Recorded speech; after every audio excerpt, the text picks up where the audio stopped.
मैं एक आदर्श टीचर बनना चाहती हूँ और अभी तो फ़िलहाल मेरा फोकस है कि मैं सीटेट क्वालिफाई करूँ।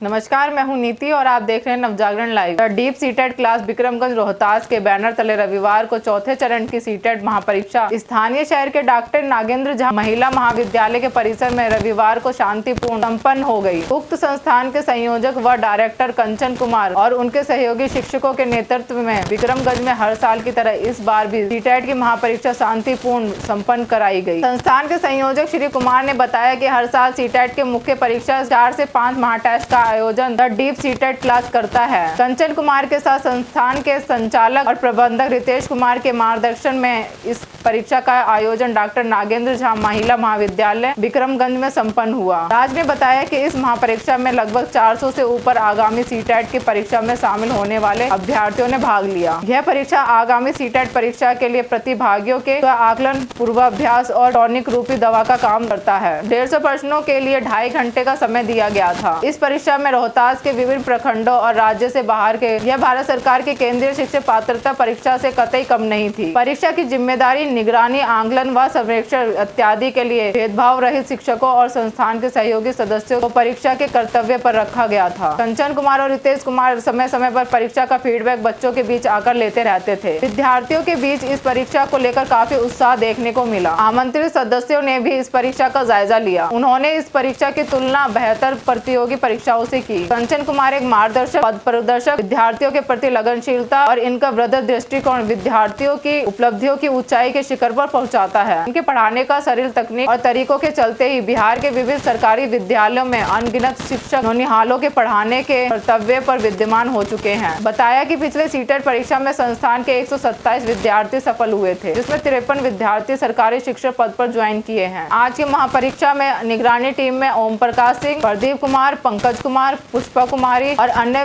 महाविद्यालय के सहयोगी शिक्षक शामिल थे, जिसमें उक्त महाविद्यालय के प्राचार्य डॉक्टर अरविंद्र कुमार मिश्रा का सहयोग सराहनीय रहा। साथ ही सीटेट महापरीक्षा के अंतिम दिन उक्त संस्थान की ओर से स्थानीय शिक्षाविदों को अंगवस्त्र से सम्मानित किया गया। विक्रमगंज से कौशलेश पांडे की रिपोर्ट। आज बहुत ही बेहतर आप लोगों के द्वारा एक कार्य किया जा रहा है। सीटेट के 4 फेज में आपने महापरीक्षा लिया है, जो जिसको माना जाए कि पूर्वाभ्यास या रिहर्सल जो भी कहा जाए ठीक है। लेकिन एक चीज़ जो सामने आ रही है कि सरकार की तरफ से जो सीटेट के अभ्यर्थियों के लिए जो उदासीनता देखने को मिल रही है, ये क्या कहना चाहेंगे? हम इसमें सरकार का जो अभी रीति रिवाज है, जो उनका अभी प्रचलन चला रहे हैं, ए स्टेट 2023 का नोटिफिकेशन आनंद किशोर जी के माध्यम से प्रेस कॉन्फ्रेंस की, जो अभी सीटेट या ए स्टेट के अभ्यर्थी जो पहले 2019 में और उसके पूर्व में भी जो सीटेट पास हैं वो हतोत्साहित है। कारण है कि एक लंबे अरसों के बाद अभी तक उन लोग को एक शिक्षक के रूप में एक स्कूल में होना चाहिए था, जो आज भी दर दर के ठोकर बेरोजगारिता में इधर उधर भटक रहे हैं। वह ऐसा स्थिति है कि किसी का शादी भी नहीं हो रहा है। लड़की भी है जो सीटेट स्टेट पास है, वो सोचती है कि मेरा भी शादी एक बेहतर घर में हो, हम एक शिक्षक बने तो एक अच्छे योग्य मेरे लिए वर मिले। और एक लड़के भी वैसे हैं जो सीटेट स्टेट पास हैं, जिनको आज भी आत्मग्लानि हो रही है, दुख हो रही है कि हम पढ़ लिख के भी समाज में हम किसी योग्य नहीं रह गए। यदि हम आज स्टेट पास करके कहीं विद्यालय में होते तो समाज में मेरा एक अलग स्थान होता, कहीं एक अलग कुर्सी मिलती और लोग मुझे एक मार्गदर्शक के रूप में, समाज को बेहतर बनाने के रूप में हमको लोग जाने जाते। और आज हम दुखित हैं कि वैसे लोगों का जो पढ़ लिख के भी एम्प्लॉयड नहीं है, उनके घर में कोई शादी के लिए पूछने नहीं जा रहा है। और स्टेट पास वैसे भी अभ्यर्थी हैं जिनका रिश्ता भी टूट गया, लड़की का भी रिश्ता टूट गया, वो लोग अंदर से द्रवित हैं, रो रहे हैं। और इसमें भी 2023 की जो अभी नोटिफिकेशन की बात हुई, 2019 वाले इसी तरह लग रहा है कि आत्महत्या करने की स्थिति में उतारू है। और लग रहा है कि जिनका भी जो एक चलने की रफ्तार थी सीटेट तैयारी, स्टेट की तैयारी, जो पुराने जिनका उम्र अब एक्सपायरी की स्थिति में है, वो लोग और उससे दुखित हैं।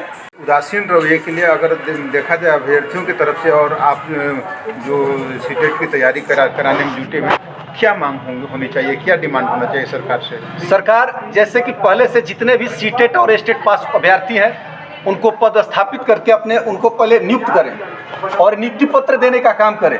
उसके बाद हर एक साल सीटेट, हर एक साल स्टेट लें और फिर उनकी भी नियुक्ति निकालें।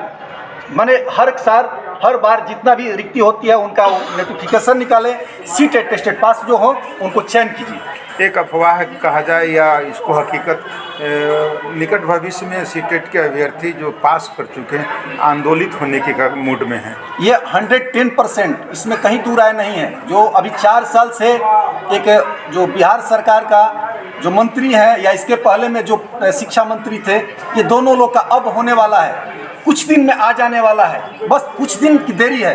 अब ये जो कहा जाता है कि एक सब्र का बांध जो टूट गया है, अब वो सब्र किसी से सहन नहीं हो रहा है। और इस आक्रोशता में पटना गर्दनीबाग से लेकर विधानसभा तक पटना में कहीं कहीं हमको लग रहा है कि सीटेट टेस्टेड बीटेट जितने भी अभ्यर्थी हैं वहाँ पर जलसा भरा रहेगा और आक्रोशित मूड में है लोग। आर और पार की भी स्थिति में है, जैसा कि हम यूट्यूब चैनलों पर देखें, बहुत सारे साथी मित्र हैं जो आग बबूले हैं और इसे जो बिहार सरकार के रवैया से असंतुष्ट हैं। सबका अभियान जो है काफ़ी सराहनीय रहा है। इसमें 1600 अभ्यर्थी जो है एग्ज़ाम के लिए पूर्वाभ्यास कर चुके हैं अब तक के आपके महापरीक्षा में, लेकिन सरकार के पक्ष से जो उदासीन रवैया है, जो अभ्यर्थी पास हो चुके हैं उनके लिए क्या कहना चाहेंगे? तो सरकार का तो उदासीन रवैया है, लेकिन हम लोग अपना कर्तव्य निभा रहे हैं। स्टूडेंटों को यहाँ से जो बेहतर शिक्षा दिया जा रहा है ताकि ये जो लोग जाएं विद्यालय में तो कुछ नया क्रांति लें, नए तरीक़े से पढ़ाएं, पारंपरिक तौर तरीक़ा को छोड़ के और बिल्कुल खेल मेथड जो हम लोग को बीएड डीएड में बताया जाता है उस मेथड से नवीन शिक्षा पद्धति के माध्यम से पढ़ाएं, ऐसा हम लोग का प्रयास है। बाकी सरकार वाकई में देखा जाए तो खाली टाल मटोल कर रही है। सीटेट करने के बाद आपका लक्ष्य क्या होगा? बस बच्चों में अच्छा भावना पैदा हो, अच्छा शिक्षा मिले, बच्चे हमेशा औपचारिक समझ सके और समाज में विकास हो सके, यही उदाहरण देना है बच्चों को। शिक्षक और शिक्षकों के प्रति जो शिक्षा को लेकर उदासीन रवैया है, इस पर आपके क्या विचार हैं? मेरा विचार यही है कि जो भी मतलब गुरु हो, जैसे हम लोग गुरु बने हैं तो जो भी हमारे स्टूडेंट हो उनको मतलब रटने का शिक्षा हम लोग नहीं देंगे। जो भी देंगे मतलब आलोचनात्मक चिंतन वाला देंगे कि बच्चे अपने से तर्क विवेचन करके मतलब समझे, मतलब रटाफिकेशन वाला शिक्षा न दे। और जो भी शिक्षा दे बच्चा को तो औपचारिक मेथड से भी और अनौपचारिक मेथड से भी दे, ताकि बच्चा मतलब कि उसके आस-पास के एग्जाम्पल में देकर के उसको पढ़ाए समझाए ताकि बच्चा मतलब अच्छा से समझ सके। सीटेट करने के बाद आपका लक्ष्य क्या होगा? मैं एक आदर्श टीचर बनना चाहती हूँ और अभी तो फ़िलहाल मेरा फोकस है कि मैं सीटेट क्वालिफाई करूँ। अभी तो बहुत सारा मेथड आया है, जैसे मॉन्टेसरी हो गया, फिर जिसमें आपका मतलब जो भी होता है ऑर्गन वगैरह का यूज़ करके, फिर बहुत सारे खिलौनों का यूज़ करके बच्चों को पढ़ाया जाता है। तो वो सारी विधियाँ जो बच्चों को बहुत रोचक बनाए, उसको सृजनशील बनाए, सारे मेथड का यूज़ करके बच्चों को ज़रूर पढ़ाना चाहूँगी ताकि हमारे देश का भविष्य उज्ज्वल हो। सीटेट करने के बाद आपका लक्ष्य क्या होगा? बच्चों को अच्छे से पढ़ाना, जो अपनी तकनीकी से जो बच्चों को समझ सके, बच्चे हमको क्या समझते हैं। और जो शैक्षणिक व्यवस्था इसमें सुधार की क्या गुंजाइश हो सकती है? बच्चों के एक समान एक भाव उनको उसकी ज़रूरतों को देखते हुए पूरा करना चाहिए।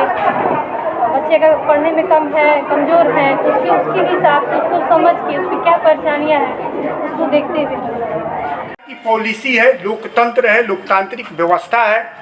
जो सरकार में जो लोग हैं सरकार को जो संचालन कर रहे हैं तो उनकी नीति निर्देशिका के तहत है।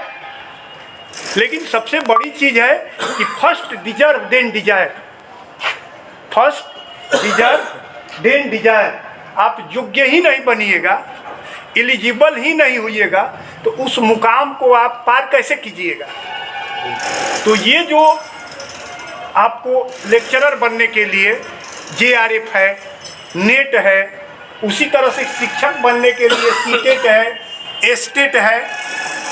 तो इसको यदि आप एलिजिबल होते हैं तभी तो उस मुकाम तक जाएंगे, नहीं तो अपने मन में आप सोच लीजिएगा अवसाद डिप्रेशन में हो जाइएगा कि साहब यहाँ सिलेक्शन होने से बहुत कम परसेंटेज में वाकई में लोग टीचर बन रहे हैं, जिनकी समाज में प्रतिष्ठा बढ़ रही है, जो वैल्यूएबल हो रहे हैं, धर्म अर्थ काम मोक्ष उनको प्राप्त होगा, मुझको नहीं प्राप्त होगा, इसलिए कि मैं उससे पीछे हूँ। मेरे अंदर धन समागम की कोई या शैक्षणिक रिकॉग्निशन नहीं है, मैं उस मुकाम तक नहीं जाऊँगा। तो अवसाद से ग्रसित रहिएगा, तब तो आप शिक्षक बनना तो दूर, अपने घरेलू आप परिवेश में भी एक सक्षम एक अभिभावक नहीं बन सकते हैं, एक अच्छे देश के लिए नागरिक नहीं हो सकते हैं। इसलिए इसमें निराशा की कोई ज़रूरत नहीं है। अब रही बात कोचिंग की, तो आपके बारे में, आप सबों के बारे में, और मैंने कोई बहुत बड़ा आपको ये महाविद्यालय परिसर देकर बहुत बड़ा कोई ये थैंक यू वाला और धन्यवाद वाला कार्य भी नहीं किया है। समाज में कभी भी सकारात्मक कार्यों के लिए और जो चिंतन करता है वो उसमें एक जो अपने को नागरिक समझता है, जो समाज को कदम से कदम मिलाकर आगे चलने की प्रवृत्ति रखता है, तो ऐसे कार्यों में पीछे नहीं रहना चाहिए। ऐसे ही खबरों के लिए देखते रहिए हमारा चैनल नवजागरण लाइव। अगर आपको हमारा ये वीडियो अच्छा लगे तो कृपया इसे लाइक शेयर करें और चैनल को सब्सक्राइब करें।